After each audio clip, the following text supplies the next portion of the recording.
Hello friends, welcome back to my channel. இன்றைக்கி நம்ம பார்க்கக்கூடிய வீடியோஸ் என்னென்னாக்கல தக்காளியில் மிகவும் அதிகமான பாதிப்பை உண்டு பண்ணக்கூடிய பின்வாம் அப்படின்னு சொல்லிட்டு ஊசி புழுன்னு சொல்லி தமிழில் சொல்லலாம்.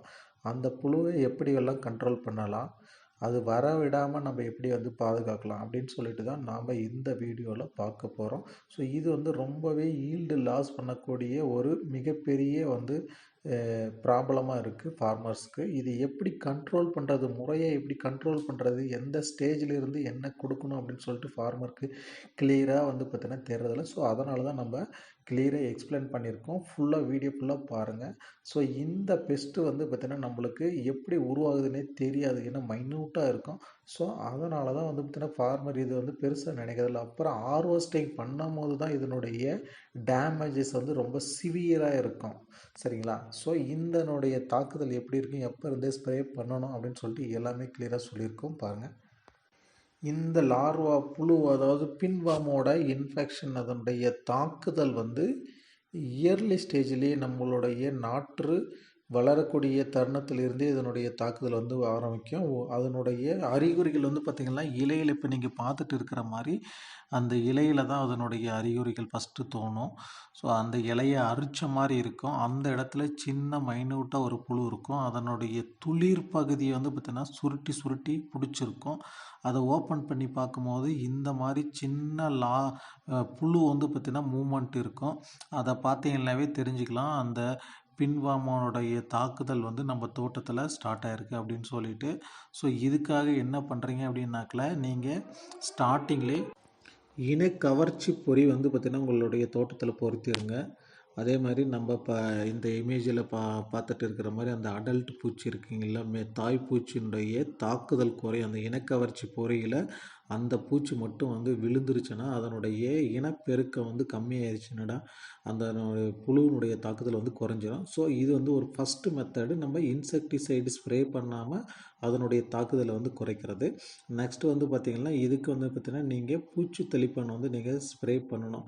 ஸோ இனிஷியலான்றதுனால நீங்கள் நீம் சீட் கர்னல் எக்ஸ்ட்ராக்ட் அப்படின்னு சொல்லிட்டு ஒன்று இருக்குது, அதை நீங்கள் ஸ்ப்ரே பண்ணலாம். அப்படி இல்லை கெமிக்கல் நீங்கள் கொடுக்குறோம் அப்படின்னாக்கல ஃப்ரம் ஸ்டார்டிங்கில் இருந்தே நீங்கள் ஒரு 2 டோஸ் நீங்கள் பெனிவியா நீங்கள் ஸ்ப்ரே பண்ணிட்டு வந்தீங்கன்னா இயர்லி ஸ்டேஜ் நீங்கள் பிளான்டிங் பண்ண 15வது நாள்லேருந்து ஒரு ஸ்ப்ரேவும், அதுக்கப்புறம் ஒரு 15 டேஸ் கழித்து ஒரு ஸ்ப்ரேவும் பெனிவியா ஸ்ப்ரே பண்ணிங்கனாலும் அந்த பூச்சியினுடைய தாக்குதல் சுத்தமாகவே இருக்காது. அது மட்டும் இல்லாமல் பெனிவியா அப்படின்றத ஸ்ப்ரே பண்ணுறதுனால உங்களுடைய செடியும் நல்லா ஹெல்த்தியாக இருக்கும், நல்ல ஃப்ளவரிங் நல்லா செட் ஆகும். ஸோ அதனால் பெனிவியா பார்த்தீங்கன்னா நம்ம பூச்சி தாக்குதலிருந்தும் கண்ட்ரோல் பண்ணும், செடிக்கு தேவையான வளர்ச்சியும் பைட்டோடானிக் எஃபெக்ட்டும் கொடுக்கறதுனால செடிக்கு தேவையான நியூட்ரிஷனும் கொடுக்கும், நல்லா ஹெல்த்தியாக இருக்கும். ஸோ நீங்கள் பெனிவியா மட்டும் ஸ்டார்டிங்கில் ஸ்ப்ரே பண்ணலாம். அதுக்கப்புறம் பூ பிஞ்சு வர ஸ்டேஜில் பார்த்திங்கன்னா கெமிக்கல் செக்டருக்கு நம்ம போய்க்கலாம். ஸோ அந்த டைமில் பார்த்திங்கன்னா நீங்கள் பெகாசஸ் அப்படின்னு சொல்லிட்டு சின்சென்டா கம்பெனியில் வருது. அது பார்த்திங்கன்னா டைஃபென்துரான்னு சொல்லிட்டு ஒரு மாலிகுல் இருக்குதுல, அதுவும் அது கூட பார்த்திங்கன்னா நீங்கள் இன்னும் ஒரு ஃபங்கிசைடு இன்செக்டிசைடு சேர்த்துக்கலாம். ஏன்னா இது பார்த்திங்கன்னா அடல்ட்டை கண்ட்ரோல் பண்ணும். அது கூட பார்த்திங்கன்னா இண்டோ எக்ஸோகார்ப் அப்படின்னு சொல்லிட்டு அதுவும், அது கூட நீம் சீடு கர்னல் எக்ஸ்ட்ராக்ட், இது மூணுத்தையும் சேர்த்து நீங்கள் ஒரு டோஸ் ஸ்ப்ரே பண்ணுங்கள். அதுக்கப்புறம் ஆல்டர்னேட்டாக நீங்கள் பார்த்தீங்கன்னா வால்யூம் ஃப்ளெக்ஸி இந்த மாதிரி பார்த்தீங்கன்னா நீங்கள் அதுக்கடுத்து ஒரு காம்பினேஷன் வால்யூம் ஃப்ளெக்ஸி ப்ளஸ் ப்ளூமெண்டமைடு இந்த மாதிரி ஒரு காம்பினேஷன் அடுத்தது ஒரு ஸ்டேஜில் கொடுங்க. ஸோ இந்த மாதிரி ஆல்ட்ரேஷனாக நீங்கள் பார்த்தீங்கன்னா இன்செக்டிசைடு மாற்றி கொடுத்துட்டு வந்தீங்கன்னாக்கில் அந்த பூச்சி நல்லா கண்ட்ரோல் இருக்கும். ஸோ உங்களுக்கு பார்த்தீங்கன்னா அதனால் ரொம்ப டேமேஜஸ் இருக்காது. சரிங்களா? அது மட்டும் இல்லாமல் நீங்கள் இதுக்காக ஸ்ப்ரே பண்ணும்போது 2 சைடு பார்த்தீங்கன்னா நீங்கள் ஸ்ப்ரேயரில் நல்லா ஸ்ப்ரே பண்ணணும்.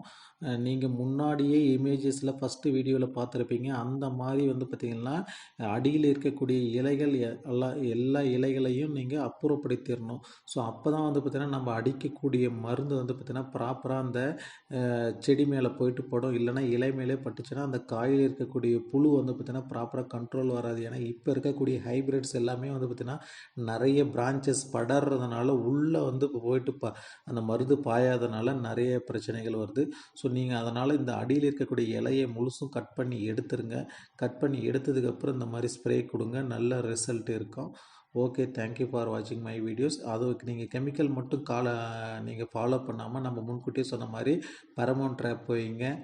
அதுக்கப்புறம் வந்து பார்த்திங்கன்னா நீங்கள் அந்த எல்லோ ஸ்டிக்கி ட்ராப் வைங்க. ஸோ இந்த இலையெல்லாம் கட் பண்ணிவிட்டு மருந்து ஸ்ப்ரே பண்ணுங்கள்.